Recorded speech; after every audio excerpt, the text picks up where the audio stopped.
Well, I think they're going to get smart very soon, and as George asked me earlier, I think it's going to start happening in March. And what you say about the government taking their share first with the taxes, I mean, look what's going on around the country. First of all, when they're talking about stimulus packages, right now just about every state and municipality is going to Washington asking for more money because they can't make ends meet. So what are they doing? They're raising taxes.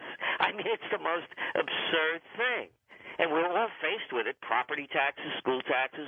The taxes are going up as the economy is going down. So there's going to be tax revolts. And that, we believe, is going to be the first step of what we're forecasting. There is going to be, by 2012, a viable third party. And it's going to be built upon the economic issues that have been confronting this nation since its inception, and that is the central bankers taking over the country. So what we're going to see happen more and more is a consolidation within the banking industry, and it's not going to be any longer the too big to fails. It's going to be the giants are too big to fall. And that's going to be the next mantra. So I agree with you 100%. But and we think the people will begin to wake up when the tax issue starts to hit them.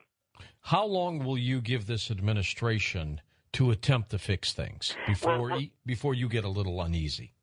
Well, I from what they're saying they're going to do, there's nothing that could come out of it that's going to be beneficial. Because, again, the only thing that I keep hearing them say are the two things, stimulus package and building the infrastructure. Stimulus won't work. No, because where are you going to get the money? Yeah, it won't work. And even if they get some of the money, it won't work. It's not enough. We just went through one, right? You want a stimulus package? Give every American $50,000 and compel them to buy an American-made car or something like that. There you go.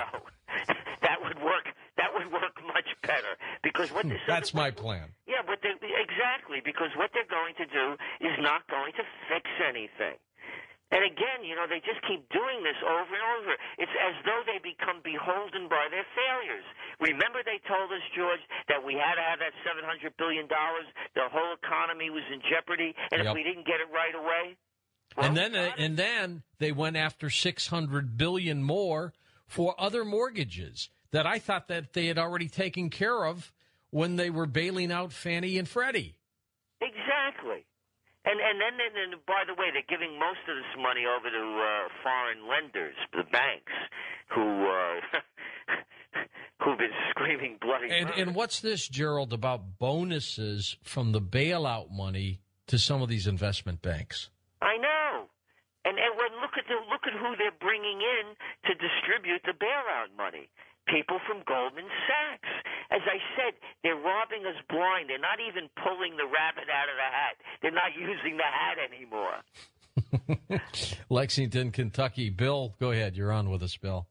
George, it's an honor to speak with you. I just wanted to echo what your last caller had said about this show waking people up. It has truly opened my eyes, and I don't think that anybody that regularly listens to this show would probably vote for McCain or Obama. Interesting. Okay. Well, go ahead. I had a question for Gerald. And Gerald, by the way, it's an honor to speak with you. Your trends for this year were just incredibly correct.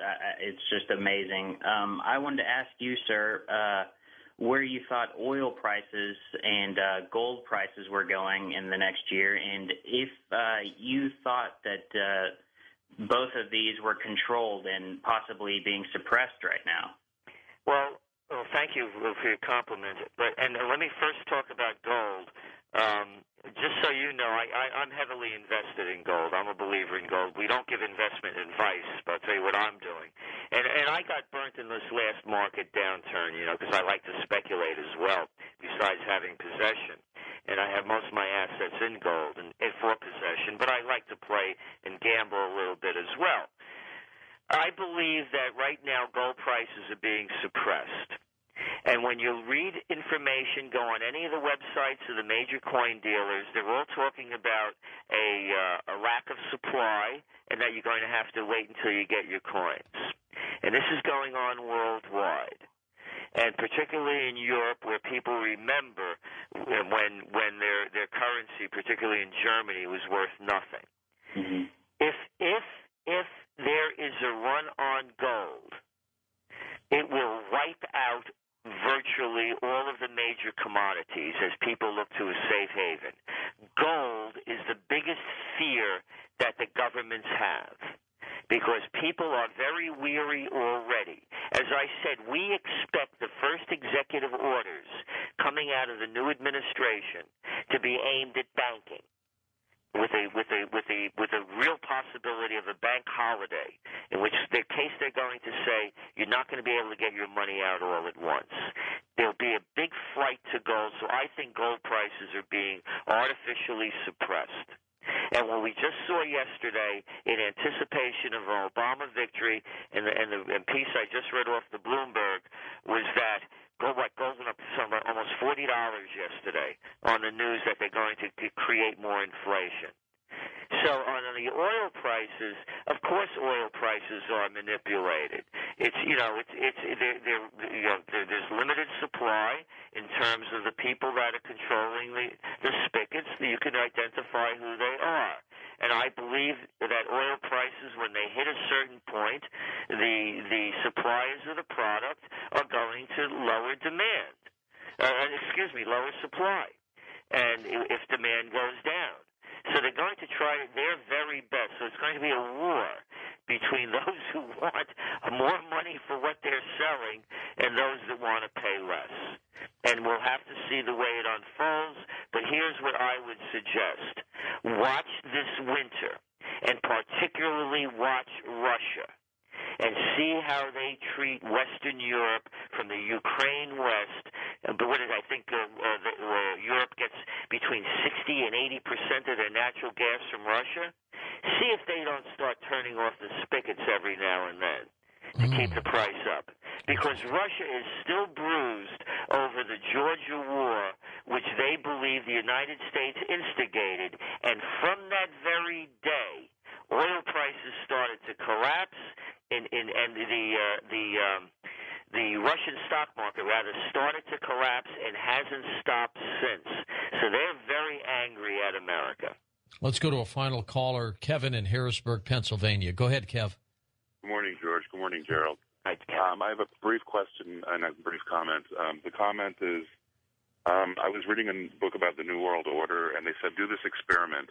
Look online or in any phone book where there's a Federal Reserve city, such as New York, Chicago, or St. Louis, Francisco, and look in the phone book and see which part. Is it in a government blue section? Is it in the white pages, or is it in the yellow pages?